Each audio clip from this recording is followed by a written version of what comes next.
এই যে ঢাকা শহরে আমাদের সঙ্গে রিকশাওয়ালা ভাইদের মিছিল, সেই মিছিলকে অস্বীকার করে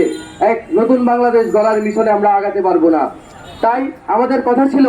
আমরা যেই বৈষম্য বিরোধী চেতনায় উদ্বুদ্ধ হয়ে স্বৈরাচার বিরোধী আন্দোলন করেছিলাম, আমাদের সেই চেতনার দায় ছিল সমাজের সব জায়গা থেকে বৈষম্যের নিরসন করা। কিন্তু এগুলো যখন করতে যাচ্ছি, তখনই আমরা দেখতে পাচ্ছি যে নানাভাবে আমাদেরকে যেই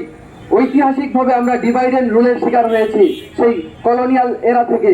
এই একইভাবে আমাদেরকে বিভাজিত করার নানা ধরনের রাজনীতি চলমান রয়েছে। তারই একটা চক্রান্ত হচ্ছে ক্যাম্পাসগুলোকে বিরাজনীতিকরণের আওতায় নিয়ে আসা।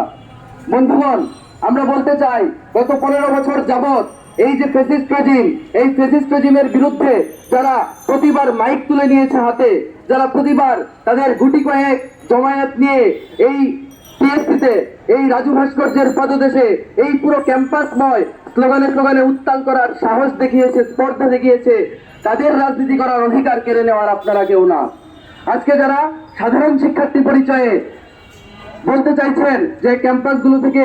রাজনৈতিক দলগুলোর যে চর্চা, যে ইতিবাচক ছাত্র রাজনীতির চর্চা, সেটাকে বিলুপ্ত করে দিতে হবে, আমরা বলতে চাই এই যে বিরাজনীতিকরণের পায়তারা, এটার পেছনে এক ধরনের রাজনীতি আমরা দেখতে পারবো।